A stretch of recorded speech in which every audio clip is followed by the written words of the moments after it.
In this video, I'll be teaching you guys about capacitors. So what do capacitors look like in circuits? Well, it's simply just two parallel lines, right? And these parallel lines can also be vertical. If your circuit looked like this, right? This was your voltage source maybe down here. But capacitors are simply two parallel lines.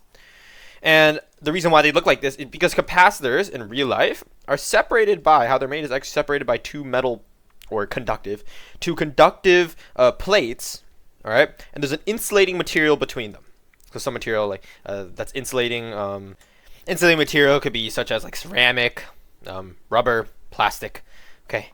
And this insulating material is called a dielectric. But that doesn't really matter. I'm teaching you guys circuit analysis, and all I'm going to be worrying about is how to calculate current and voltage throughout your circuit.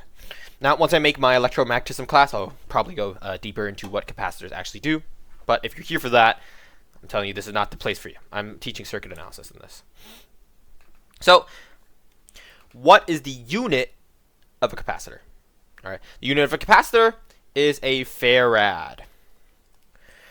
So, a farad is a unit for capacitors. So, if you wanted to say this had a capacitance of 5 farads, you write 5F. So, farads is the measure of capacitance. All right, so farad is the measure of capacitance.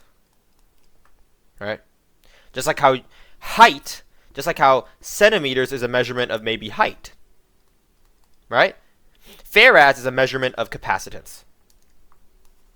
Now you can actually use capacitance to solve for current given your voltage. So your current at a capacitor is equal to the capacitance times the derivative with respect to time of your voltage.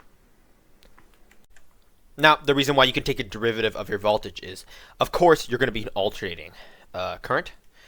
So this is the formula for current when you have an alternating current, and this measures your instantaneous current at a specific time.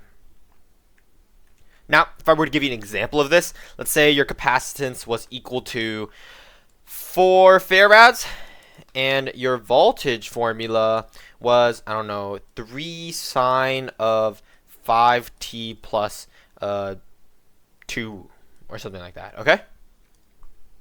You want to take the derivative of your voltage with respect to time. So if we take dv over dt, okay? This is your derivative of your voltage with respect to time. This would be equal to 15 cosine of 5t plus 2. The reason why it's 15 is simply because of the chain rule, right? You just bring the 5 out. I'm assuming you've taken Calculus 1 by the time you're learning circuit analysis. So once you find the derivative of your voltage, you simply need to multiply it by your capacitance. So we just need to multiply this guy by 4 farads to get the current. So I of C is simply equal to 4 times 15 cosine of 5t plus 2, which is equal to 60 cosine 5t plus 2 amps. Right. So this is your formula for your alternating current. In the case where your capacitance is 4 farads, and this represents the function of your sinusoidal voltage. Let's go ahead and solve the circuit. First things first is we can go ahead and use KVL around this loop. So KVL has a voltage rise for V of C and a voltage drop for your voltage of your voltage source, which is simply 50 sine of 2t. Okay? Well, once we have this, we can actually find the current. So this is a series circuit, right? So if you find one current, you find the rest of the currents. But let's go ahead and use the capacitance formula, or the capacitor formula. So I of C should be equal to capacitance times the derivative of your voltage with respect to time. So if I were to set this up, it would be 1 over 5 farads times the derivative of 50 sine of 2t volts. Well, the derivative of this chain rule, simply 100 cosine 2t volts. All right, and if we do 1/5 times 100, you should get 20 cosine 2t amps for your current at this capacitor. So this is I of C right here. And that means that I of S is also equal to I of C since this is a series circuit. So really the circuits that you're going to be getting in this video are pretty simple when it comes to capacitors.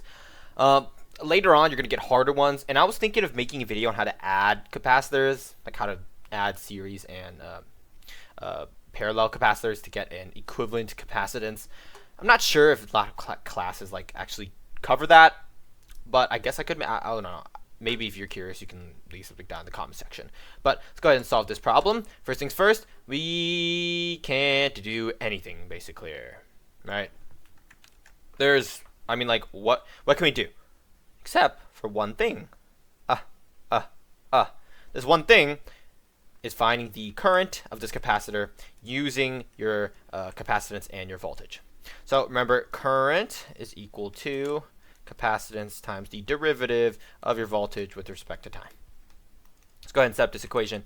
I of C is equal to 1 over 4 farads times the derivative of the voltage with respect to time. So if we take the derivative of this guy right here, we should get negative 100 sine of 5t volts, correct? So this is simply just the derivative, all right?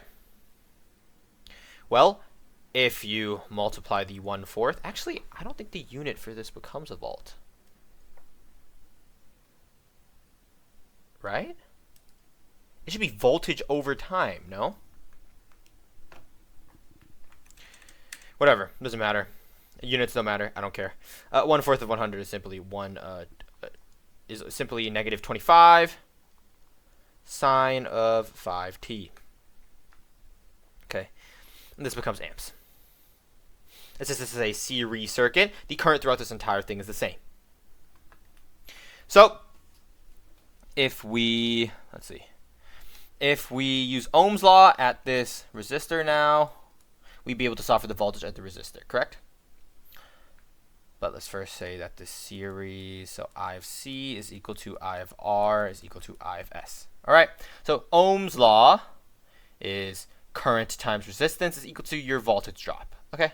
So your resistance is 3 kilo ohms, and your current is negative 25 sine of 5t amps.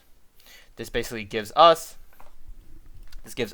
negative 75 sine 5t kiloamps. All right, do not touch anything that it says kiloamps. That is absolutely ridiculous. I think in his name was Electro Boom. The highest he got his current was like 200 amps or something like that. If something's a kiloamp, oh hell no, do not touch that. All right. But okay, this is in kiloamps, which is kind of ridiculous. But it's kilovolts. Sorry. Oh my goodness, what am I doing? This is Ohm's law. Yeah, kilovolts. There you go. All right, kilovolts is more realistic. So now that we have the voltage right here, V of R, we also have the voltage of the capacitor, we can use KVL. So KVL, if I were to, maybe I'll make it here. Yes, KVL. Basically, if we go counterclockwise direction, this is a V of R, and your voltage at the capacitor is a voltage rise, and V of S is a voltage drop.